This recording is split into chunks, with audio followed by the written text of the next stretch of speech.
हाय, मैं डीएन वर्मा। स्वागत है मेरे इंटरेस्टिंग वीडियोस के सीरीज में। एक अगला वीडियो जो है मैं लेकर आया हूँ आइकॉर्निया यानी जलकुंभी पर। तो आइकॉर्निया जो है, जिसको वाटर हाइसिंथ भी कहते हैं, हिंदी में जलकुंभी कहा जाता है। यह जो है एक जलीय पौधा है, एक्वेटिक प्लांट है। और एक्वेटिक प्लांट्स जो है कई तरह के होते हैं। जैसे कुछ पौधे पानी में डूबे रहते हैं, उनको सबमर्ज्ड प्लांट कहा जाता है, सबमर्ज्ड एक्वेटिक प्लांट। कुछ जो है पानी के सतह पर मुक्त रूप से तैरते हैं, उनको फ्री फ्लोटिंग प्लांट्स कहा जाता है। और कुछ का जड़ जो है नीचे फिक्स रहता है और पत्ती जो है पानी के सतह पर तैरता है, फ्लावर ऊपर रहता है निकला हुआ, तो इसको फिक्स फ्लोटिंग प्लांट कहते हैं। तो जो एक्वेटिक प्लांट्स हैं यानी हाइड्रोफाइट्स हैं, उसके समूह में यह आता है हमारा आइकॉर्निया जलकुंभी। और कैसा पौधा है? फ्री फ्लोटिंग हाइड्रोफाइट है, यानी मुक्त रूप से तैरने वाला जलीय पौधा है। अब इसको जलकुंभी क्यों कहते हैं? तो इसका जो तना है, इसका निचला हिस्सा जो है तने का, यह जो है कुंभी कुंभी कहा जाता है। कुंभ मतलब घड़ा। इसका निचला पोर्शन देख रहे हैं, घड़ा के तरह फूला हुआ है, सोलेन है, ठीक है, फूला हुआ है। और यही कारण है कि इसको जल में पाया जाने वाला कुंभी या जलकुंभी कहा जाता है। तो ये कैसा पौधा है? तो ये जो है एक्वेटिक प्लांट है, हाइड्रोफाइट है, जलीय पौधा है। और ये पानी के सतह पर मुक्त रूप से तैरता है, ठीक है, इसलिए इसको फ्री फ्लोटिंग वर्ग में रखा गया है। तो हिंदी में जलकुंभी, इंग्लिश में आइकॉर्निया, और या फिर इसको वाटर हाइसिंथ के नाम से जानते हैं। अब ये जो पौधा है, ये जो है अपने यहाँ का पौधा नहीं है। ये पौधा जो है ये ब्रिटिश लोग का देन है भारत में। ब्रिटिश लोग जो है इसको ले आए और ये हमारे लिए जी का जंजाल बन गया। यानी ये जो है बंगाल में सबसे पहले लाया गया था और इसको अब बंगाल का आतंक कहा जाता है। तो इस वीडियो में हम लोग जानेंगे कि जो जलकुंभी है इसको टेरर ऑफ बंगाल या बंगाल का आतंक इसको क्यों कहा जाता है।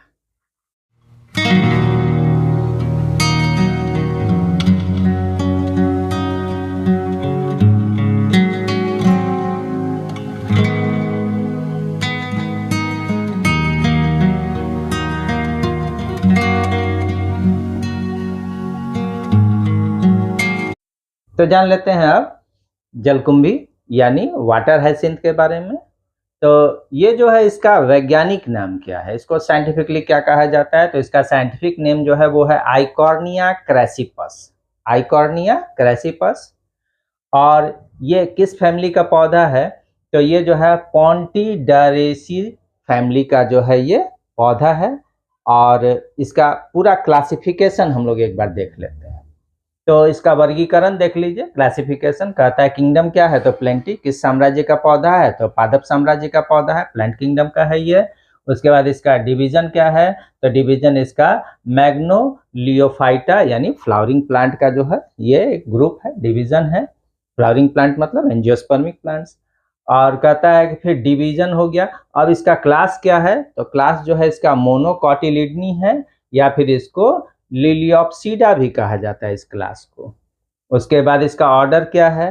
तो ऑर्डर जो है वो लिलियल्स है। फैमिली क्या है? तो अभी बताए, पॉन्टेडरेसी फैमिली इसका है।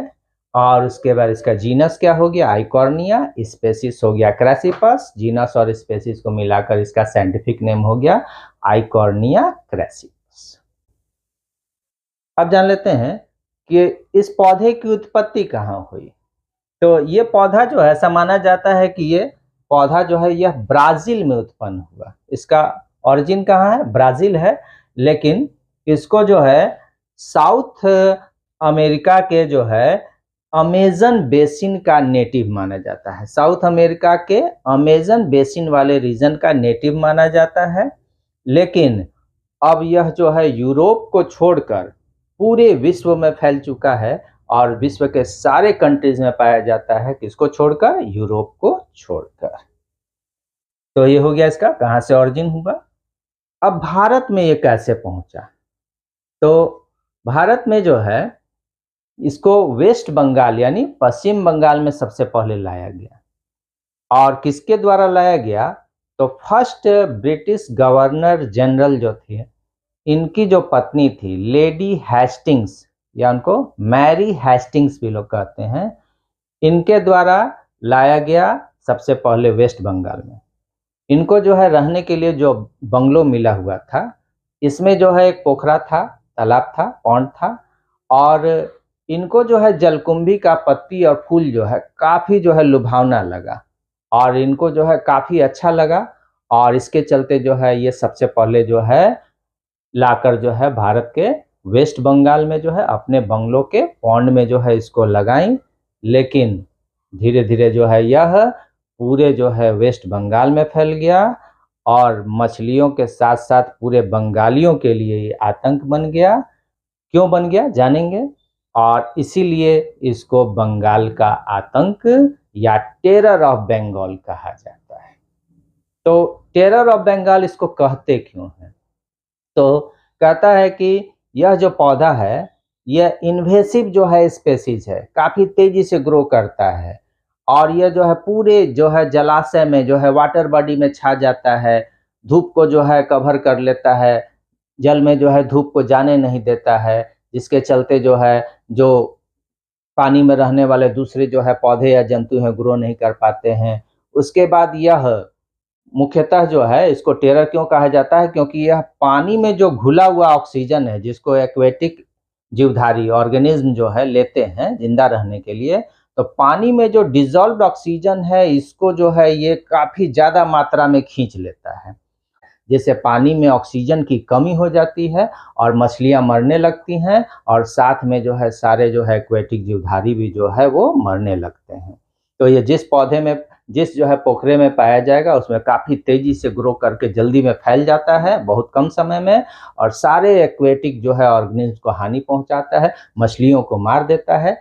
और इसीलिए और बंगाली लोग बिना मछली के रह नहीं सकते हैं, और इसीलिए जो है जो पोखरे में मछली पालना चाहते हैं उसमें मछली जो है पाल नहीं पाते हैं इसके कारण, इसलिए इसको बंगाल का आतंक माना जाता है, टेरर ऑफ बंगाल कहा जाता है।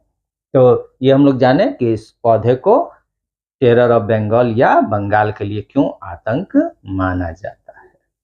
यह पौधा जो है यह जो है कहता है कि वाइल्ड एक्वेटिक वीड है। एक तो ये इन्वेसिव है, बहुत तेजी से फैलता है, ग्रो कर जाता है, ठीक है, और उसके बाद कहता है कि वाइल्ड एक्वेटिक वीड है, यानी जंगली जो है जलीय खरपतवार इसको कहा जाता है। तो ये हो गया। अब जो है इसके बारे में जानते हैं कि ये जो है क्या क्या हार्मफुल इफेक्ट्स जो है पैदा करता है। तो एक तो हम लोग जाने कि ऑक्सीजन जो है को खींच लेता है पानी से बहुत ज़्यादा, जिससे मछलियाँ मरने लगती हैं, इसीलिए इसको टेरर ऑफ बंगाल यानी बंगाल का आतंक कहा जाता है। इसके अलावा और भी बहुत सारे हार्मफुल इफेक्ट हैं। तो क्या है, तो पहला कहता है इन्वेसिव ग्रोथ। तो पहला जो है इन्वेसिव ग्रोथ जो है में ये जो है बहुत तेजी से जो है ग्रो करके पूरे जो है जलाशय में जो वाटर बॉडी है उसमें फैल जाता है, कम से कम समय में जो है ये पूरे में जो है ग्रो करके फैल जाता है, इसलिए इसको इन्वेसिव जो है इसका ग्रोथ माना जाता है, इसको इन्वेसिव स्पेसीज कहते हैं। अब जो है दूसरा कहता है डिप्लीट्स ऑक्सीजन। ये तो बताया ही कि ये जो है पानी में जो डिजॉल्व ऑक्सीजन है, जो ऑक्सीजन का घुला हुआ मात्रा है उसको बहुत ज़्यादा खींच लेता है, जिससे जो है मछलियाँ पानी में जो है वो मरने लगती हैं, या दूसरे एक्वेटिक ऑर्गेनिज्म भी जो है वो प्रभावित होते हैं, चूँकि ऑक्सीजन नहीं मिलेगा तो ग्रो नहीं कर पाएंगे, मरने लगेंगे। तो ऑक्सीजन को ये डिप्लीट कर देता है, कम कर देता है।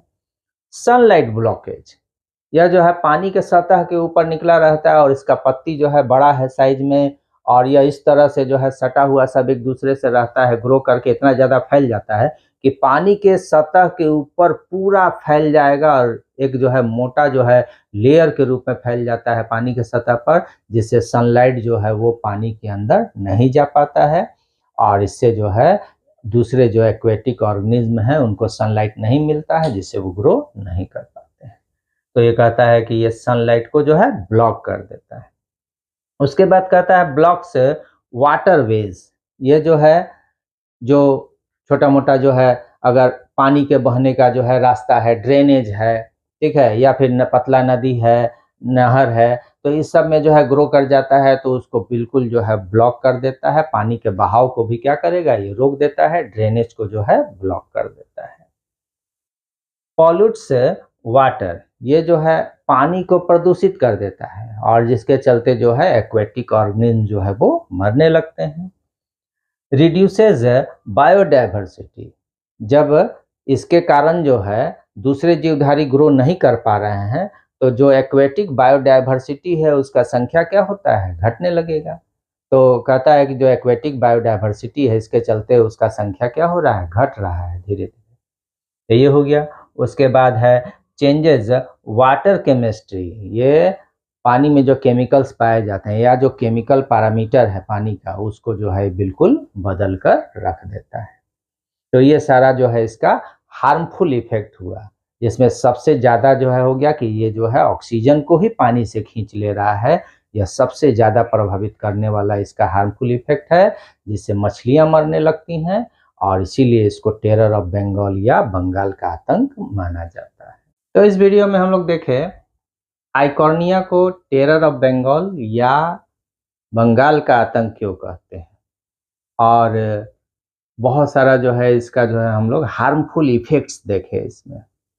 इसके नेक्स्ट पार्ट में यानी आइकॉर्निया का अगला जो वीडियो है पार्ट 2, इसमें हम लोग जानेंगे कि आइकॉर्निया ने जलकुंभी को खत्म करने के लिए क्या नया रिसर्च जो है किया गया है और जलकुंभी से क्या क्या फ़ायदा भी हो सकता है लोगों को।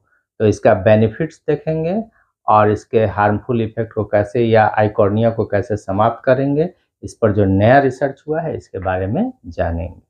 अगर आपको मेरा वीडियो पसंद आया हो तो मेरे वीडियो को लाइक कीजिए, शेयर कीजिए और मेरे चैनल को सब्सक्राइब करना न भूलें। धन्यवाद।